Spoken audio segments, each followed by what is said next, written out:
नमस्कार दोस्तों, मैं नवनीत पांडे स्वागत करता हूं आप लोगों का अपने YouTube चैनल पर जिसका नाम है learn English with flint. So friends, last के वीडियो में हम लोगों ने बात किया एसएससी सीजीएल टीयर 2 के जितने भी एक्टिव पैसिव वॉइस के क्वेश्चंस इस क्वेश्चन पेपर में पूछे गए थे, हमने उसको सॉल्व किया था। मैं आशा करता हूं वो आपको बहुत अच्छे से समझ में आया होगा। और आज के इस वीडियो में उसी क्वेश्चन पेपर में जितने भी हम नरेशन के क्वेश्चंस देखेंगे वो सारे नरेशन के क्वेश्चंस हम लोग सॉल्व करेंगे। ठीक है, तो अगर नरेशन के क्वेश्चंस की बात की जाए तो डायरेक्शन में लिखा है 21 से 45 क्वेश्चन तक नरेशन के क्वेश्चंस हैं। अगर आप लोगों को इसका पीडीएफ फाइल चाहिए, इस क्वेश्चन पेपर का पीडीएफ फाइल चाहिए, तो आप मेरे इंस्टाग्राम पे जाके पीडीएफ फाइल डाउनलोड कर सकते हैं। ओके, या फेसबुक पे हमारा फ्लिंट एकेडमी नाम का चैनल है। सो फ्लिंट एकेडमी पेज पे जाके भी आप हम लोगों को वहाँ पे देख सकते हैं और वहाँ से भी आप इस क्वेश्चन पेपर का पीडीएफ पा सकते हैं। ठीक है, तो अब टाइम ना वेस्ट करते हुए हम लोग शुरू करते हैं अपना पहला क्वेश्चन, जो कि इस प्रश्न पत्र में 21वें से शुरू होता है। तो now let's get started. Okay, so यहाँ पे 21वां क्वेश्चन कह रहा है, किरण asked me, did you see the cricket match on television last night? तो ये है हमारा डायरेक्ट। अब इसको इनडायरेक्ट स्पीच में हम लोगों को बनाना है। इसके लिए 4 ऑप्शन दिया गया है। ए कह रहा है, किरण asked me whether I saw the cricket match on television the earlier night। और बी कह रहा है, किरण asked me whether I had seen the cricket match on television the earlier night। सी कह रहा है, किरण asked me, did I see the cricket match on television last night। और D part कह रहा है, किरण asked me whether I had seen the cricket match on television last night। सो देखिए friends, ये बहुत इंपॉर्टेंट है कि अगर आप डायरेक्ट इनडायरेक्ट के क्वेश्चंस करना चाहते हैं तो आपको ये पता होना चाहिए कि कौन सा टेंस कौन से टेंस में बदलता है। जैसे इसमें क्या होता है कि जो हमारा प्रेजेंट इंडेफिनिट है वो पास्ट इंडेफिनिट में बदलता है, प्रेजेंट कंटिन्यूअस है तो पास्ट कंटिन्यूअस में बदलता है, प्रेजेंट परफेक्ट है तो पास्ट परफेक्ट में बदलता है। अगर पास्ट इंडेफिनिट है तो पास्ट परफेक्ट में बदलता है। वो धीरे धीरे मैं जैसे ही क्वेश्चंस में जिस हिसाब के क्वेश्चंस होंगे उस हिसाब से मैं बता के आपको क्वेश्चंस को सॉल्व करवाता रहूँगा। ठीक है, और एक चीज़ और ये जानने योग्य बात है कि अगर इंटेरोगेटिव सेंटेंस रहता है, जैसे ये सेंटेंस है डिड यू सी से सेंटेंस स्टार्ट हुआ है, तो उसमें हम इफ़ या वेदर का यूज़ करते हैं। और कोई भी सेंटेंस जो इंटेरोगेटिव या WH वर्ड होते हैं उनको हम साधारण वाक्य में बनाते हैं। ठीक है, तो इसमें देख लेते हैं कि कौन सा सेंटेंस सही हो सकता है। तो पहली चीज़ कह रहा है did you see. So did you see है तो पास्ट इंडेफिनिट है, तो इसको हमेशा याद रखिएगा, हम लोग बदलते हैं पास्ट परफेक्ट में। और इसमें क्या होता है कि जो लास्ट नाइट होता है उसको तो वैसे ही रहने देते हैं, लेकिन अगर हम बात करें अर्लियर नाइट भी कहना चाहें तो उसको कह सकते हैं, लेकिन टुमारो को हम लोग बदलते हैं, यस्टरडे को हम लोग बदलते हैं। तो जैसे क्वेश्चंस रहेंगे उस हिसाब से हम लोग बात करेंगे। ठीक है, तो इसका आंसर देख लेते हैं। देखिए इसमें कह रहा है, अगर पहले की बात करें तो किरण asked me whether I saw the cricket match, whether I saw, तो इसको हैड सीन में नहीं बदला है, पास्ट परफेक्ट में ही बदला है, तो पहला सेंटेंस एकदम गलत है। बी देख लेते हैं, कह रहा है किरण asked me whether I had seen the cricket match on television the earlier night। Okay, ये भी हो सकता है क्योंकि यहाँ पे whether I had seen past perfect में बदला है। सी में देखें तो डिड आई सी कह रहा है, तो उस पास्ट परफेक्ट में नहीं बदला है, सी ऑप्शन भी गलत है। अगर डी की बात करें तो कह रहा है किरण asked me whether I had seen the cricket match on television last night। सो देखिए आई हैड सीन तो दिया है, लेकिन यहाँ पर जो लास्ट नाइट था उसको अर्लियर नाइट या प्रीवियस नाइट में इसने नहीं बदला है, लेकिन बी पार्ट में ये चीज़ बदला गया है। तो इस तरीके से जो हमारा बी पार्ट है वही सही आंसर माना जाएगा। ओके, आशा करता हूँ आपको ये क्वेश्चन समझ में आ गया। चलिए अब नेक्स्ट देखते हैं। तो हमारा जो नेक्स्ट क्वेश्चन है उसमें कह रहा है, David said to Anu, Mona will leave for her native place tomorrow. So देखिए विल है तो विल हमेशा वुड में चेंज होता है, तो इसके 4 ऑप्शन दे रहा है कि David told Anna that Mona will leave for her native place tomorrow. B option कह रहा है David told Anna that Mona left for her native place the next day. C option कह रहा है David told to Anna that Mona would be leaving for her native place tomorrow। और D option कह रहा है David told Anna that Mona would leave for her native place the next day. तो इस तरीके से अगर फ्रेंड्स हम डी ऑप्शन की बात करें तो इसमें देखिए जो डायरेक्ट में टुमारो दिया था उसको इसने द नेक्स्ट डे में बदला है और वुड को भी विल को भी वुड में चेंज किया गया है। तो इस तरीके से हमारा डी ऑप्शन जो है वो सही माना जाएगा। ठीक है, अगर आपको इसमें ये भी डाउट लग रहा होगा कि सी ऑप्शन, तो सी ऑप्शन में आप देख सकते हैं कि वुड बी लीविंग, उसको वुड बी के साथ आईएनजी में बदला है, जो कि हमारा रूल नहीं कहता। हमारा रूल क्या कहता है कि फ्यूचर इंडेफिनिट है तो उसको फ्यूचर इंडेफिनिट में ही रखना है, लेकिन विल को वुड में चेंज कर देना है और वर्ब में कोई चेंजेस नहीं होंगे। तो इस तरीके से हमारा डी ऑप्शन 100% सही था। चलिए अब नेक्स्ट क्वेश्चन देख लेते हैं। तो नेक्स्ट क्वेश्चन कह रहा है I said to him why are you working so hard. So देखिए वाई आर यू वर्किंग मतलब कि ये क्या है, WH इंटरोगेटिव है और वो भी प्रेजेंट कंटिन्यूअस का। और मैंने पहले ही बताया आपको कि प्रेजेंट कंटिन्यूअस को हमें पास्ट कंटिन्यूअस में बदलना है और वाई को तो सेम टू सेम रखने के बाद जो आर यू वर्किंग है उसको हमें सिंपल सेंटेंस में बदल देना है। तो चलिए 4 ऑप्शन में देखते हैं कहाँ पे क्या हो रहा है। तो ए ऑप्शन कह रहा है I asked him why he was working so hard. B option कह रहा है I asked him why was he working so hard। C option कह रहा है I asked him why he had been working so hard। और D option कह रहा है I asked him why had he been working so hard। तो इसमें देखिए अगर सी और डी ऑप्शन देखेंगे तो हैड बीन में लेके चला गया, मतलब पास्ट परफेक्ट कंटिन्यूअस में लेके चला गया। तो पास्ट परफेक्ट कंटिन्यूअस की हमको ज़रूरत थी नहीं, हमें पास्ट कंटिन्यूअस की ज़रूरत थी। तो अगर ऑप्शन बी देखिए तो ऑप्शन बी को इंटरोगेटिव में ही रखा गया है, उसको सिंपल सेंटेंस में नहीं बदला गया। इस तरीके से अगर हम ऑप्शन ए देखें तो ऑप्शन ए ही हमारा सही जवाब माना जाएगा, क्योंकि वाई के बाद देखिए he was working so hard, ये सिंपल सेंटेंस में इसको बना दिया गया है। ठीक है, सो 23वें का ए आंसर सही माना जाएगा। आशा करता हूँ आपको ये चीज़ समझ में आ गया। चलिए 24वें की बात करते हैं। 24वां सेंटेंस है हमारा he said to her what a cold day. So देखिए what a cold day exclamatory sentence आ गया। ठीक है, तो यहाँ पे 4 ऑप्शन कह रहा है। ए ऑप्शन कह रहा है he told that it was a cold day. B कह रहा है he exclaimed that it was a cold day. C कह रहा है he exclaimed sorrowfully that it was a cold day. And D कह रहा है he exclaimed that it was a very cold day. तो यहाँ पे देखिए he said to her what a cold day, exclamation mark है। तो एक्सक्लेमेटरी सेंटेंसेस में बेसिकली आपको एक्सक्लेम्ड वर्ड दिखता है, जो कि बी सी और डी में दिखाई दे रहा है। लेकिन अगर हम लोग बात करें सी की तो उसमें ही एक्सक्लेम्ड सॉरोफुली कह रहा है, तो वो सेंटेंस तो बहुत अलग हो जाता है। तो बी और डी में से कोई एक सही हो सकता है। चलिए उनको पढ़ के देखते हैं।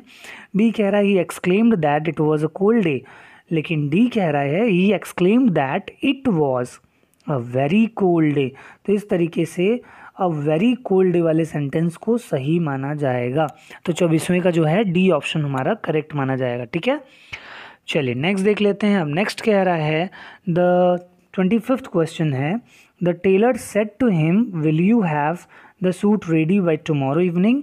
सो देखिए विल से क्वेश्चन शुरू हुआ है, तो विल को किस में बदल देना है, वुड में बदल देना है और उसको साधारण वाक्य में बदल देना है। देखते हैं किस में बदला गया है। ऑप्शन पढ़ देता हूँ, जल्दी से आप बताइएगा कौन सा सही है। तो पहला कह रहा है the tailor asked him that he will have the suit ready by the next evening. B कह रहा है the tailor asked him that he would had the suit ready by the next evening. तीसरा कह रहा है the tailor asked him if he would have the suit ready by the next evening. और D option कह रहा है the tailor asked him if he will like to have the suit ready by the next evening. तो इसमें देखिए केवल 2 ऐसे वाक्य थे जिसमें हमने वुड का यूज़ देखा, बी ऑप्शन और सी ऑप्शन। लेकिन बी ऑप्शन में देखिएगा आपको कुछ समझ में आएगा, ही वुड हैड लिखा है, लेकिन अगर आपका डायरेक्ट सेंटेंस देखें तो उसमें लिखा है विल यू हैव, तो ये हैड की जगह हैव होना चाहिए था, जो कि सी ऑप्शन में आप देख सकते हो। इसलिए सी ऑप्शन में दिखा है कि the tailor asked him if he would have the suit ready by the next evening. तो इस तरीके से देखिए टुमारो इवनिंग को नेक्स्ट इवनिंग में भी बदला गया है, इसलिए सी ऑप्शन ही हमारा करेक्ट माना जाएगा। ठीक है, अगर ना समझ में आए तो प्लीज़ कमेंट बॉक्स में लिख भेजिएगा, मैं फिर से समझाने की कोशिश करूँगा। 26th क्वेश्चन है he said to the interviewer could you please repeat the question. ठीक है। अब कुड है तो कुड में जो होता है ना, कुड को कभी भी हम इनडायरेक्ट बनाते समय चेंज नहीं करते, बस इसको साधारण वाक्य में रख देना है। और क्योंकि इंटेरोगेटिव है तो इसमें इफ़ या वेदर दिखेगा ही दिखेगा। चलिए ऑप्शन देख लेते हैं। तो ए कह रहा है he requested the interviewer if he could please repeat the question. B कह रहा है he requested the interviewer to please repeat the question. C कह रहा है he repeated the interviewer to repeat the question. और डी ऑप्शन कह रहा है he repeated the interviewer if he could repeat the question. तो इसमें अगर देखेंगे आप सो हमारा ए ऑप्शन आप देखिएगा, ए ऑप्शन में देखिए उसको इफ़ या वेदर के साथ भी यूज़ किया गया है और कुड यू को ही could please repeat the question साधारण वाक्य में भी बदला है। तो इस तरीके से जो हमारा 26वां है उसका ए ऑप्शन भी हो सकता था। और डी देख लेते हैं, डी में कह रहा है ही रिक्वेस्टेड द इंटरव्यूअर, ये फिर से पता नहीं क्यों लिखा गया है, ये राइटिंग मिस्टेक हो गया, so sorry for this. If he could repeat the question, so देखिए if he could repeat the question, तो ये दो पार्ट्स हैं ए और डी, इसी दो में से एक पार्ट हमारा सही माना जाएगा। तो यहाँ पे देखिए ही requested the interviewer if he could please repeat the question. और डी ऑप्शन कह रहा है he requested the interviewer if he could repeat the question. So could जो होता है वो अपने आप में प्लीज़ का फॉर्म लेके आ जाता है जब वो जब वो इंट्रोडक्शन सेंटेंस बनता है। जैसे हम कभी कभी कहते हैं ना could you give me your pen, तो ये एक प्रकार का क्या है, रिक्वेस्ट ही होता है। तो प्लीज़ लगाएं अथवा ना लगाएं बात एक ही रहता है, उसमें प्लीज़ लगाने की ज़रूरत हमें नहीं होती। तो इस तरीके से ऑप्शन डी हमारा जो है वही करेक्ट माना जाएगा। ठीक है, तो ये था हमारा 26वां क्वेश्चन। अब चलिए 27वें क्वेश्चन की तरफ चलते हैं। 27वां क्वेश्चन कह रहा है he said be quiet and listen to my words. So be quiet and listen to my words, तो इसमें कह रहा है A option he urged them to be quiet and listen to his words. B option कह रहा है he urged them and said be quiet and listen to the words. C option कह रहा है he said they should be quiet and listen to his words. और D option कह रहा है he said you should be quiet and listen to my words. तो इसमें आपको क्या लगता है कौन सा जवाब सही है, ए, बी और सी और डी? तो चलिए आप लोग गेस कर चुके होंगे, अब मैं बता देता हूँ आप लोगों को। कह रहा है be quiet and listen to my words. So यहाँ पे उसने अर्ज किया है, ठीक है। तो यहाँ पे देखिए ही अर्ज्ड किससे किया है, उन लोगों से। तो he urged them to be quiet and listen to his words. तो यहाँ पे ये पहला ही सेंटेंस जो है ए ऑप्शन वही 100% करेक्ट दिख रहा है। तो 27वां का ए ऑप्शन ही करेक्ट माना जाएगा। ठीक है, चलिए 28th देख लेते हैं। 28th सेंटेंस कह रहा है he said to me I have often told you not to play with fire. तो देखिए हैव ऑफन टोल्ड कह रहा है तो इसको पास्ट में बदलेंगे तो हैड ऑफन टोल्ड हो जाएगा। तो सेंटेंस में देख लेते हैं हैड ऑफन टोल्ड कहाँ पे है। ए ऑप्शन कह रहा है he said that he has often been. देखिए ऑफन बीन कह रहा है और हैज़ लगा है, ए ऑप्शन हो ही नहीं सकता। बी ऑप्शन देख लेते हैं he told me that he had often told me not to play with fire. Okay, तो इसमें देखिए ही हैड ऑफन टोल्ड लिखा है। नेक्स्ट है he remind me that he had often told me not to play with fire. और D option कह रहा है he said to me that he often told me not to play with the fire. तो यहाँ पे देखिए B और C option ऐसे हैं जहाँ पे हैड का यूज़ किया गया है, तो इन्हीं दो में से एक सही माना जाएगा। तो आपको क्या लगता है कौन सा सही होगा? तो इसमें देखिए ही टोल्ड मी एक तरफ लिखा है, दूसरा तरफ लिखा है ही रिमेंड मी। तो रिमेंड वाली यहाँ पे बात ही नहीं, ही सेड टू को आसानी से ही टोल्ड मी में बदल सकते हैं। So he told me that he had often told me not to play with fire. तो इस तरीके से बी ऑप्शन जो है वो हमारा करेक्ट माना जाएगा। बहुत सिंपल क्वेश्चन था, आशा करता हूँ आपको समझ में आ गया है। चलिए 29th देख लेते हैं। 29th क्वेश्चन था the captain said to his man stand at ease. देखिए कैप्टन ने बोला है तो भाई ऑर्डर की बात है, तो देखते हैं किस ऑप्शन में ऑर्डर वाली बात कुछ कह रहा है। The captain urged his men to stand at ease. B option कह रहा है the captain wanted his men to stand at ease. C option कह रहा है the captain told his men that they should stand at ease. और D option कह रहा है the captain commanded his man to stand at ease. Yes, तो D option देखिए captain command करते हुए देखा गया। So the captain commanded his man to stand at ease. तो इस तरीके से 29th का डी ऑप्शन ही करेक्ट माना जाएगा। ठीक है, चलिए अब नेक्स्ट क्वेश्चन की तरफ देखते हैं। अब जो हमारा नेक्स्ट क्वेश्चन है वो कह रहा है 38th क्वेश्चन है, Pavan said to me if I hear any news I will phone you. So Pavan ने क्या कहा कि अगर मैं कोई समाचार सुनूंगा तो मैं तुम्हें फ़ोन करूंगा। तो इसका इनडायरेक्ट कैसे बनाएंगे देख लेते हैं। Pavan told me that if he heard any news he will phone me. पहला सेंटेंस ये था। बी ऑप्शन कह रहा है Pavan told me that if he will hear any news he will phone me. C option कह रहा है Pavan told me if he had heard any news he would phone me. और सी ऑप्शन कह रहा है Pavan told me that if he heard any news he would phone me. So देखिए यहाँ पे दो चीज़ जानने योग्य बात है। इफ़ आई हियर का मतलब ये प्रेजेंट इंडेफिनिट है, तो प्रेजेंट इंडेफिनिट को किस में बदलते हैं, पास्ट इंडेफिनिट में। अब यहाँ पे देखिए A option, B option, C option में केवल और केवल ए ऑप्शन जो है वो बदला है इसको पास्ट इंडेफिनिट में, इफ़ ही हर्ड। और डी ऑप्शन देखिए इफ़ ही हर्ड, तो ए और डी ऑप्शन में से ही कोई सही माना जाएगा। लेकिन आगे पढ़ लेते हैं। आई will phone you. So will को मैं बता चुका हूँ वुड में चेंज करते हैं, जो कि ए ऑप्शन में चेंज नहीं किया गया है, जो कि चेंज किया गया है डी ऑप्शन में।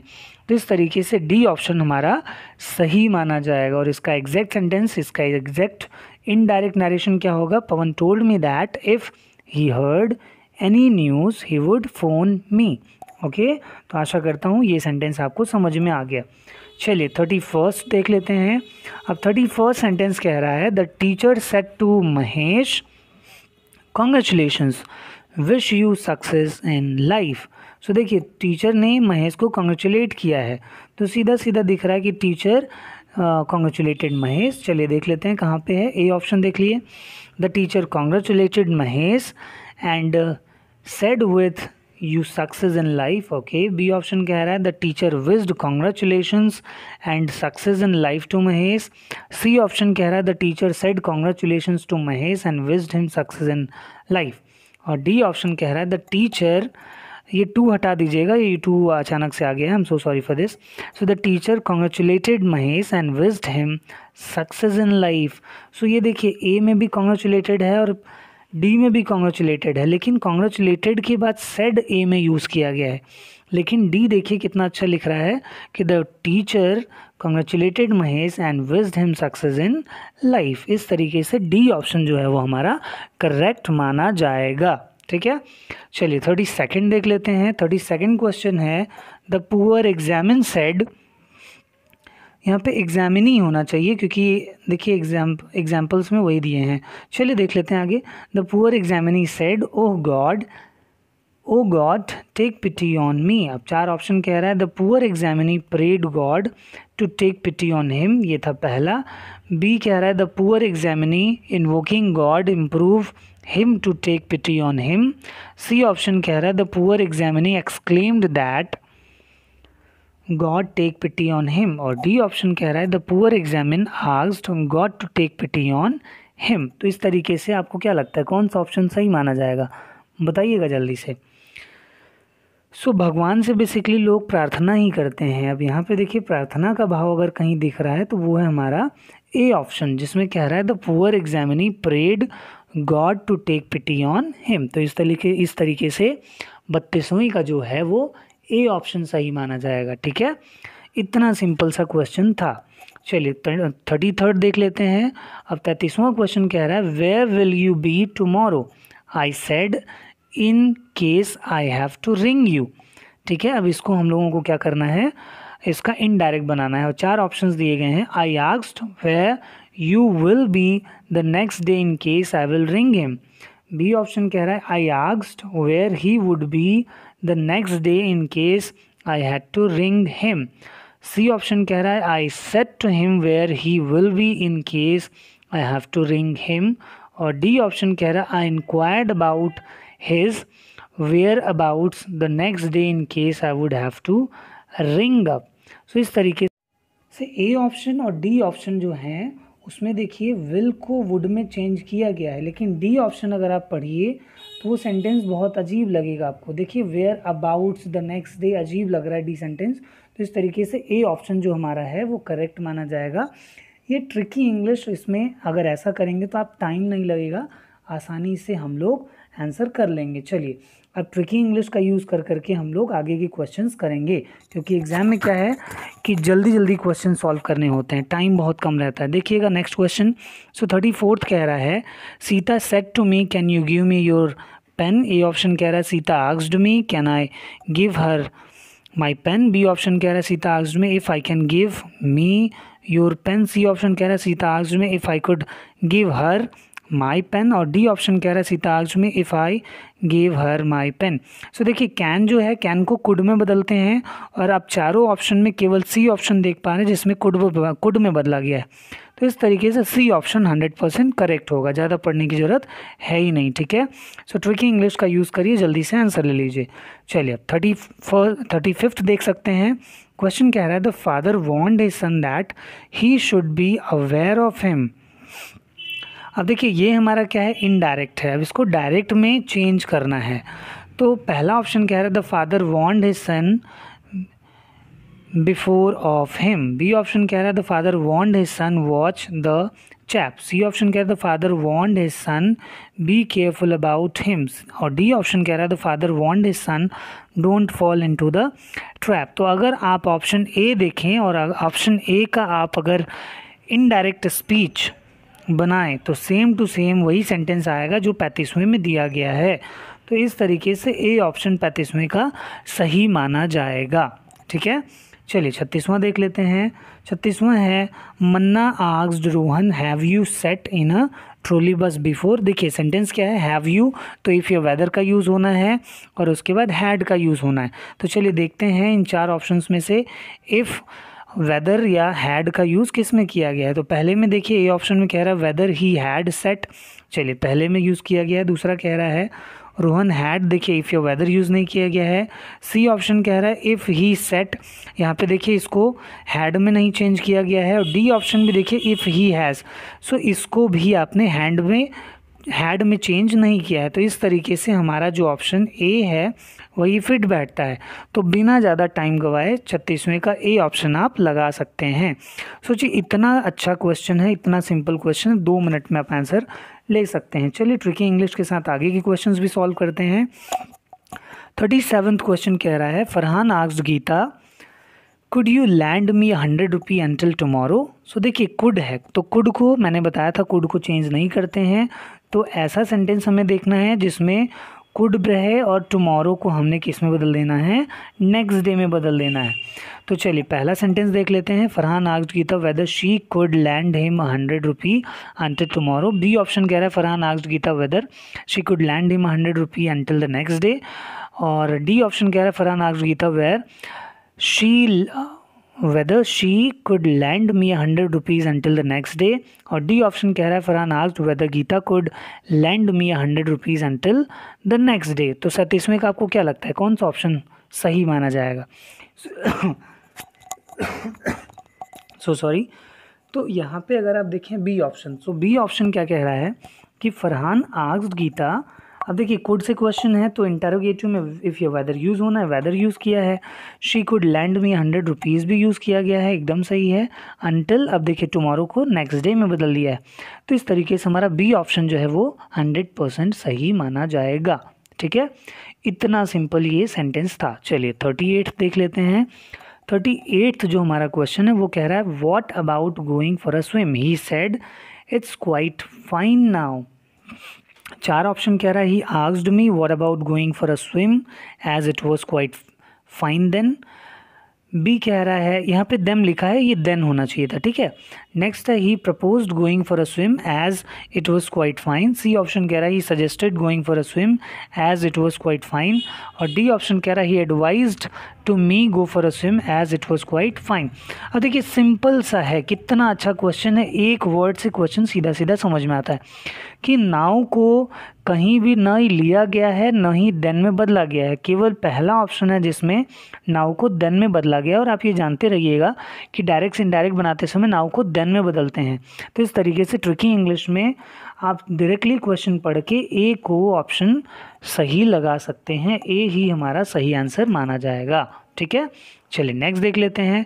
39वां क्वेश्चन है, you can't bath in the sea he said to me it's very rough. अब देखिए कांट है तो कुड में बदलना चाहिए था, तो ए ऑप्शन कह रहा है can't bath, so A option गलत है। यू कुडंट, सो बी या सी इन दोनों में देखेंगे तो कुड में चेंज किया है, लेकिन डी जो है वो कैंट में ही रहने दे रहा है, तो बी और सी में से ही कोई ऑप्शन सही होगा। जल्दी से पढ़ लेते हैं। कह रहा है he said that you couldn't bath in that C if it was very rough.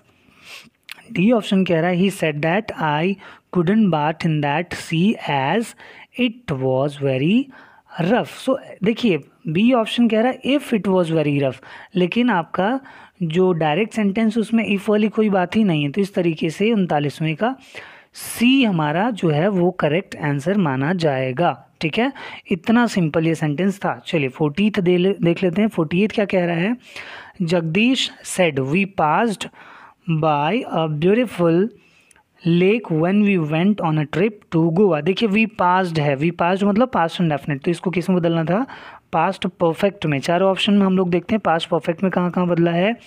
तो अगर आप देखिए बी और सी ऑप्शन, सो बी और सी ऑप्शन में पास्ट परफेक्ट में बदला है, लेकिन डी और ए ऑप्शन देखिए तो उसमें पास्ट परफेक्ट में नहीं बदला गया। तो अब देख लेते हैं बी और सी में से कौन सा सही माना जाएगा। सो कह रहा है Jagdish said that they had passed by a beautiful lake when they went on a trip to Goa। और नेक्स्ट कह रहा है Jagdish said that they had passed by a beautiful lake when they had gone on a trip to Goa। अब देखिए दूसरा sentence अगर direct में देखेंगे when we went on a trip to Goa, so when we went मतलब ये भी past है, तो इसको भी हमें किस में बदलना था, पास्ट परफेक्ट में, जो कि बदला गया है केवल सी ऑप्शन में। तो इस तरीके से 40वें का भी सी ऑप्शन करेक्ट माना जाएगा। ठीक है, आशा कर रहा हूँ कि बहुत अच्छे से आपको ये सारी चीज़ें समझ में आ रही हैं। चलिए नेक्स्ट देख लेते हैं। नेक्स्ट कह रहा है he said to me I expect you to attend the function. I expect मतलब ये क्या है, देखिए प्रेजेंट इंडेफिनिट, तो अब जल्दी से पढ़ लेते हैं। प्रेजेंट इंडेफिनिट को पास्ट इंडेफिनिट में साधारण वाक्य में कहाँ बदला है, तो बी और सी ऑप्शन देखिए तो वहीं पे बदला गया है, डी ऑप्शन में भी बदला गया है। तो जल्दी से पढ़ते हैं, देखते हैं कौन सा इसमें सही माना जाएगा। He told me that he expected me to attended, to attended पहला एकदम गलत हो गया, C option sorry B option गलत हो गया। सी कह रहा है he told me that he expected me to have attended, sentence एकदम गलत हो गया। डी ऑप्शन कह रहा है he expected me to attend the function. इस तरीके से 41वें का डी ऑप्शन ही करेक्ट माना जाएगा। ठीक है, चलिए 42वां देख लेते हैं। 42वां सेंटेंस हमें कह रहा है he said why didn't you send your application to me. So did not है, उसको हैड नॉट में बदलना था। हैड नॉट में देखिए तो ए और सी ऑप्शन बदला है, तो उसको पढ़ के देख लेते हैं। He inquired why I had not sent my application to him, और सी ऑप्शन कह रहा है he inquired why had I not. Why had I not कह रहा है मतलब उसको साधारण वाक्य में चेंज नहीं किया है, तो इस तरीके से ए ऑप्शन जो है हमारा वही करेक्ट माना जाएगा। इतना सिंपल था। ठीक है, चलिए 43rd का देख लेते हैं। कह रहा है Dinesh asked why are you going to the party tomorrow. Eliza, so are you going मतलब आर यू है प्रेजेंट कंटिन्यूस, तो पास्ट कंटिन्यूस में, पास्ट कंटिन्यूस में कौन कौन से सेंटेंस बदले गए जल्दी से देख लेते हैं। ए ऑप्शन देखिए वॉज कह रहा है ये बदला गया, बी ऑप्शन आर कह रहा है ये नहीं बदला गया, सी ऑप्शन में ओके वॉज कह रहा है, डी ऑप्शन में वॉज कह रहा है, तो इसमें देख लेते हैं कौन सा सही माना जाएगा। ठीक है, सो 43वें का अगर आप कौन सा सेंटेंस देखें, अगर आप सी ऑप्शन देखें तो उसमें कह रहा है Dinesh asked Eliza whether she was going to the party the next day. ये टुमारो को नेक्स्ट डे में बदला है और एकदम सेंटेंस सही है, तो इस तरीके से 43वें का सही ऑप्शन सी माना जाएगा। ठीक है, अब चलिए 44वां देख लेते हैं हम लोग। 44वां जो क्वेश्चन है कह रहा है John asked how long will it take to travel from Germany to South Africa. So देखिए how long will it take मतलब विल का है तो वुड में चेंज होना है, और वुड में अगर चेंज होना है तो 44वें का ऑप्शन अगर आप देखें तो ऑप्शन पढ़ लेंगे तो उसमें आपको समझ में आएगा कि सी ऑप्शन जो है how long it would take, देख रहे हैं ना, तो सी ऑप्शन इस तरीके से 100% सही हो जाएगा। चलिए 45वां देख लेते हैं। What did you see at the South Pole, Ashok asked Anil. So what did you मतलब क्या हो जाएगा, यहाँ पे पास्ट परफेक्ट में होना चाहिए था। तो पास्ट परफेक्ट में अगर आप देखेंगे केवल और केवल बी ऑप्शन हमारा दिख रहा है। इस तरीके से बी ऑप्शन 100% करेक्ट होगा। तो इस तरीके से हमारा आज का ये वीडियो समाप्त हुआ। धन्यवाद। आशा करता हूँ सब कुछ समझ में आया आप लोगों को।